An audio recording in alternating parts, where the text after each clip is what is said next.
રાજકોટ મહાનગરપાલિકાની ફૂડ શાખાએ મગફળી અને કપાસિયા તેલના નમૂના લીધા હતા। રૈયા રોડ ઉપર આવેલી કનેરિયા ઓઇલ ઇન્ડસ્ટ્રીઝ શોપમાંથી 15 કિલોના રાણી બ્રાન્ડ મગફળી તેલ તેમજ કપાસિયા તેલના નમૂના લેવામાં આવ્યા હતા અને તેને તપાસ માટે મોકલવામાં આવ્યા હતા।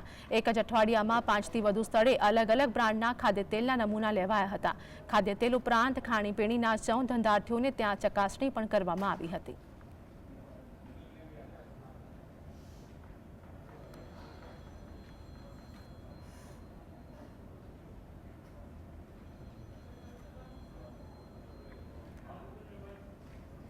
तो खाद्य तेलना नमूना लेवामां आव्या हता। आ साथे ज चकासणी पण करवामां आवी। घटना अंगे वात करीए के हाल धंधार्थीओने त्यां चकासणी पण करवामां आवी हती। राजकोटना धोराजीमां फरी एक वखत केमिकल माफिया बेफाम बन्या छे। धोराजीना जूनागढ़ रोड पर अजाण्या केमिकल माफियाए बोकडामां केमिकल युक्त पाणी छोड्युं हतुं।